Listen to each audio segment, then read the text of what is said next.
윗글의 내용과 일치하지 않는 것을 골라라. 기계학습에서 모델은 현실 세계를 보다 구체화하여 단순한 모델로 표현한다.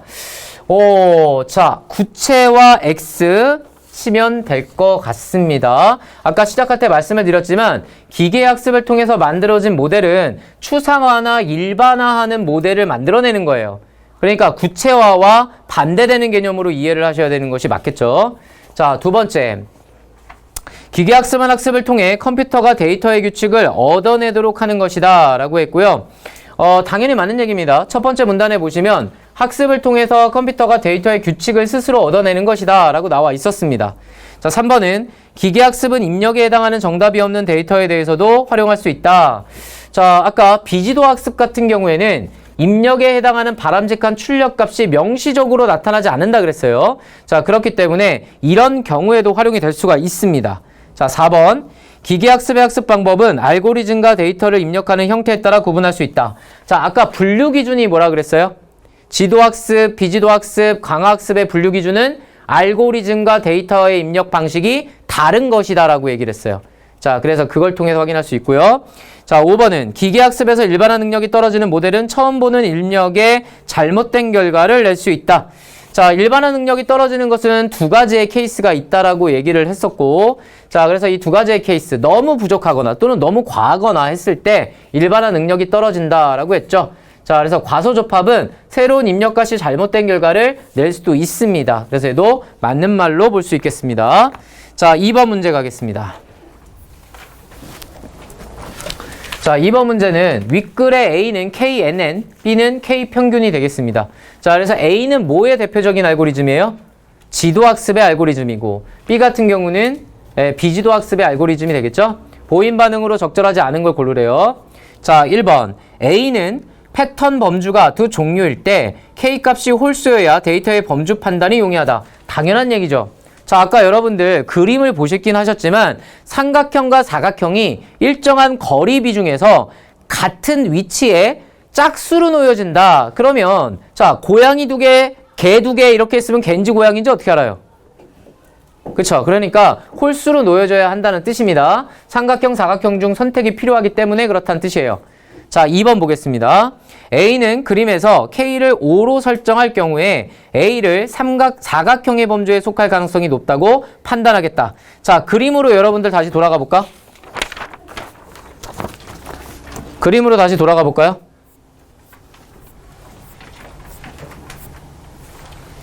자, 이번에 몇 개라 그랬어요? 5개라 그랬죠? 5개면 A를 중심으로 하나, 둘, 셋, 넷, 5개 이렇게 있네요. 그러면 요 동그라미 범주까지 들어가는 거죠? 사각형 몇 개예요? 하나, 둘, 세 개. 삼각형 몇 개예요? 2개. 그러면 A는 사각형에 가까워요? 삼각형에 가까워요? 사각형에 가깝다라고 얘기할 수 있는 거겠지? 자, 그렇게 보면 얘는 개가 아니라 고양이에 가깝다라고 생각할 수 있다는 뜻이 되는 거예요. 자, 그래서 2번도 맞는 말이다라고 생각할 수가 있겠습니다. 자, 3번 선택지. B는 최초로 선택된 K값이 몇인지에 따라 결과가 다르게 나타나겠다. 자, 아까 K평균 같은 경우에는 K가 몇 개냐에 따라서 당연히 달라집니다. 아까 우리가 K를 3으로 설정했을 때 3개의 군집이 만들어졌지만 만약에 K를 5라고 설정을 하게 되면은 5개의 군집이 만들어지니까 얘는 사실상 K가 3개일 때하고 군집화를 만드는 과정에서 당연히 차이가 나타날 수밖에 없겠죠. 자, 그 다음 4번. B는 처음 선택된 각 군집의 중심 위치가 군집에 할당된 데이터들의 평균점과 일치하면 개별 데이터가 소속되는 군집은 달라지게 되겠군이라고 했는데, 자, 생각을 해보세요. 처음에 설정된 학습 데이터가 그 군집의 중심인데 그 주변에 있는 다른 할당된 데이터들의 평균점하고도 일치한다고 해보자. 그러니까 어떤 얘기야? 이런 얘기지. A, B, C 이렇게 있어요. A를 처음에 중심점으로 잡았어요. 그런데 이 안에 군집 속에 들어가 있는 걸 봤더니 A, B, C가 들어가 있어요. 그러면 얘네들의 평균점도 어디예요? 여기죠? 그렇잖아요. 이 말이에요, 지금 이게. 그죠? 자, 그래서 이렇게 됐을 때는 개별 데이터가 소속되는 군집은 달라질까요? 똑같을까요? 군집이 달라질 이유가 있겠어요? 없겠어요? 없겠죠. 달라질 이유가. 왜냐면 여러분들 달라지려면 처음에 잡았던 중심점에서 여기에 나오는 학습 데이터들을 통해 평균점이 요쪽이던 바뀌어야 그래야 군집이 이 인근에 있는 데이터까지 포함해서 달라질 수가 있겠죠. 그런데 얘는 처음에 중심점을 그대로 유지하고 있기 때문에 이 군집 자체가 아예 바뀔 일이 없어요. 이해됐지? 자, 그 다음 5번. A와 B 모두 거리가 가까우면 데이터 간의 유사성이 있다는 것을 전제로 한다. 아까 시작할 때 지도학습이든 비지도학습이든 둘 다 데이터 간의 거리를 공통점으로 가져간다라고 말했죠? 그래서 이건 맞는 말로 우리가 해석할 수 있겠습니다. 자, 3번 가보겠습니다. 동그라미 가는 훈련에 사용된 사진과 많이 다른 경우에 식별이 어렵다 이거였거든요. 자, 이 이유가 뭐냐? 이걸 물어보고 있는 겁니다. 자, 1번. 지도학습의 훈련 데이터 집합과 실제 입력의 차이가 크기 때문이다. 자, 아까 시작할 때 말씀을 드렸지만은 우리가 이 컴퓨터가 기계학습을 할 때 많은 학습 데이터에 대한 연습을 하게 돼요. 즉 훈련을 하게 되는데 우리가 그런 거 있잖아요. 아무리 시험 준비를 열심히 하고 공부를 많이 한다고 하더라도 실제 시험에 나오는 새로운 정보나 내가 알지 못했던 개념이나 이런 것들이 나오게 되면은 당연히 정답을 맞힐 가능성은 높아질까요? 떨어질까요? 떨어질 가능성이 높겠죠. 그렇기 때문에 훈련에 사용된 사진과 많이 다른 새로운 사진이 주어지게 되면 식별에 어려움이 생긴다. 즉 정확한 출력값을 구하기가 어렵게 된다는 거죠. 그럼 그 이유가 뭐냐는 거예요. 지도학습의 훈련 데이터의 집합하고 실제 입력의 차이가 발생될 때 그렇게 되겠지. 그래서 1번이 정답이 되겠습니다. 자, 이제 여러분들이 가장 어려워했을 법한 자, 요거 한번 보도록 할게.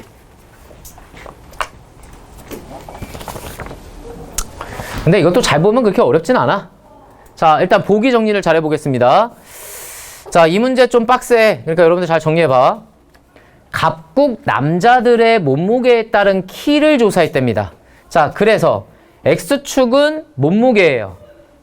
Y축은 키입니다. 몸무게에 따른 키. X의 변화량 분의 Y의 변화량. 그게 기울기인 거니까. 됐죠? 여기까지? 자, 그러면 기역부터 시옷은 각국 남자들의 데이터래요. 그럼 여기 지금 그래프를 보시면 기역, 니은, 디귿, 리을, 미음, 비읍, 시옷 이렇게 데이터들이 포진되어 있는 거예요. 자, 모델 A 같은 경우는 얘가 모델 A입니다. 모델 A는 직선의 함수를 갖고 있습니다. 1차식 모델이 되겠고요. 상관관계는 직선으로 가정되어 있어요. 자, Y는 키가 되겠고요. AX 플러스 B가 되겠죠. 여러분들 수학 시간에 배웠겠지만 1차 함수죠. 1차 방정식 1차 함수. 자, 그래서 Y는 AX 플러스 B입니다. 이때 Y는 키가 되겠고요. 이때 X는 몸무게가 되겠고 A하고 B가 바로 파라미터의 수, 즉 A와 B가 두 개가 되는 겁니다. 매개 변수라는 뜻입니다. 이 말이. 자, 직선은 그렇다라는 얘기.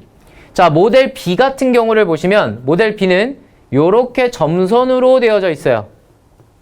자, 모델 B는 파라미터가 3개인 2차식이 되겠습니다. 그 다음 모델 C 같은 경우는 파라미터가 7개나 되는 고차식 다항식이 되겠어요. 자, 이렇게 설정이 되어 있고요. 검증 결과 모델 C는 훈련에 사용된 데이터 집합의 모든 데이터에 대해 예측과 실제가 일치하는 모델임이 확인이 됐습니다. 자, 각국 남자는 몸무게가 증가하면 키도 증가합니다. 자, 이 말이 중요했어요. 이거를 우리가 뭐라 그러냐면 경향성이라고 하는 거예요. 이게 경향성이에요. 몸무게가 증가하면 키도 증가하더라. 이게 경향성인 겁니다. 이거를 내가 파악할 수 있어야 됐어요, 일단. 자, 그럼 선택지들을 한번 살펴볼게요.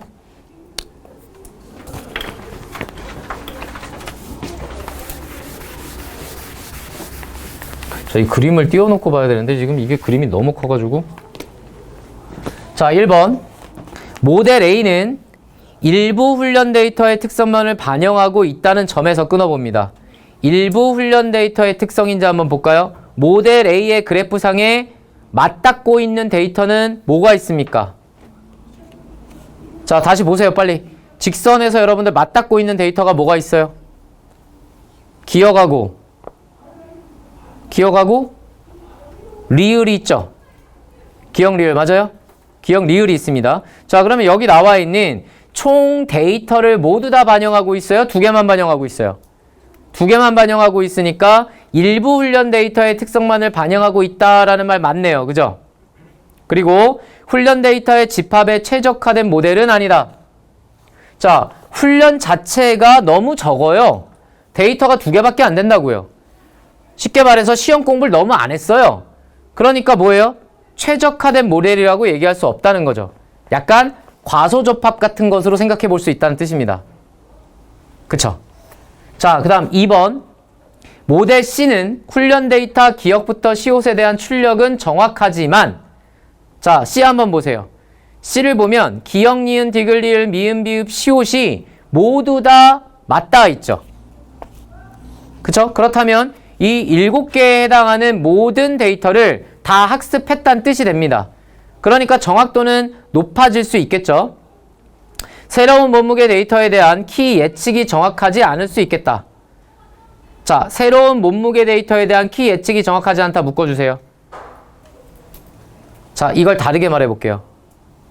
일반화가 잘 안 된다는 뜻입니다. 자, 아까 우리 C 같은 경우는 과접합이라고 얘기할 수 있겠죠, 여러분들. 과접합이 됐을 경우에는 정확도는 높으나 뭐가 어렵다 그랬어요, 마찬가지로? 일반화가 어렵다 그랬죠. 과소접합이나 과접합이나 공통점은 일반화가 어렵다는 뜻이었어요. 네, 그렇기 때문에. 자, 3번. 모델 C는 모델 B와 달리 특정 구간에서 체중 증가에 따라 키가 감소함을 나타내는 점에서, 자, 모델 C 보시면 미음에서 비읍까지를 보세요. 미음에서 비읍까지는 여러분들 어떻게 돼 있어요? 함수가 이렇게 돼 있지? 떨어지잖아. 그치? 그러면 자, 몸무게가 증가할수록 키가 올라가요? 떨어져요? 떨어지죠. 그러니까 이거는 경향성에 어긋났죠. 자, 그렇기 때문에 몸무게가 증가할수록 키도 증가하는 일반적인 경향을 반영하지 못하는 구간이 있다고 할 수 있다. 그러니 맞는 얘기입니다. 자, 4번을 보겠습니다. 모델 BC를 통해 고차다 항식을 이용한 모델일수록 모든 구간에서 일반화 능력이 뛰어나다는 것을 확인할 수 있다. 자, 우리 위에서 분명 얘기했지만 고차식으로 간다 해서 일반화 능력이 뛰어난 것은 아니라고 했죠. 그래서 4번이 정답이 되겠습니다. 자, 5번은 AC를 통해 파라미터의 수가 많으면 더 복잡한 데이터에 적용 가능한 모델을 구할 수 있다는 것을 확인할 수 있다. 자, 고차항으로 갈수록 파라미터의 수가 많아졌어요. 그리고 기억부터 시옷까지의 데이터에 대해서 모든 훈련 집합의 데이터를 반영한다라는 것을 확인할 수가 있었습니다. 그래서 5번은 맞는 얘기입니다.